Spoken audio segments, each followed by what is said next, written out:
Në një deklarat nga Brukseli, kryetari i Partisë Demokratike Sali Berisha vuri theksin te raporti i Komisionit të Jashtëm të Parlamentit Evropian për Shqipërinë. Sipas tij, raporti tregoi qartë se shteti ligjor i shndroi zgjedhjet në një farsë elektorale.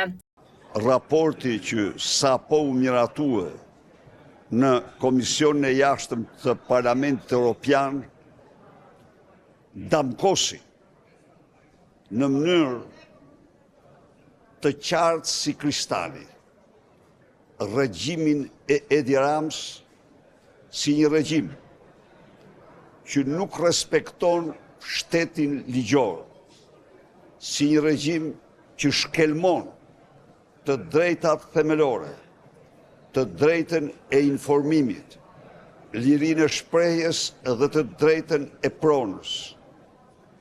Në raport damkoset regjimi i Edi Rams si një regjim në të cilin ndërhyhet politikisht fuqishëm në sistemin e drejtësisë, u shpreh shqetësim i madh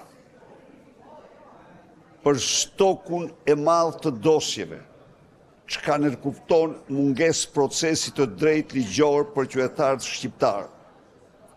Ky raport denoncoi me qartësinë më të madhe farsën elektorale të vit të 11 majit 2025.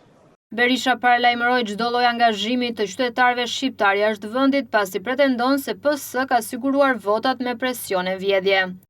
Udhëtimi 2 ditor, qëndrimi 2 ditor realizoi në tempullin e demokracisë europiane, realizoi qëllimet e tij, por unë pata edhe një takim me drejtues të Partisë Demokratike për Brukselin dhe diskutuam gjërësisht për një plan. Qytetarët europian do të dalin zot votës tyre të shkelmuar nga narkoregjimi i Edi Rams. Të gjitha format e angazhimit të qytetarëve shqiptar jashtë vendi për votën e tyre. Edi Rams do t'i ngecë në fyt vota e diasporës dhe dhunimi që u bëri zgjedhjeve. Deklarata vjen pasi Komiteti i Punëve të Jashtme miratoi me shumicë votash raportin për Shqipërinë.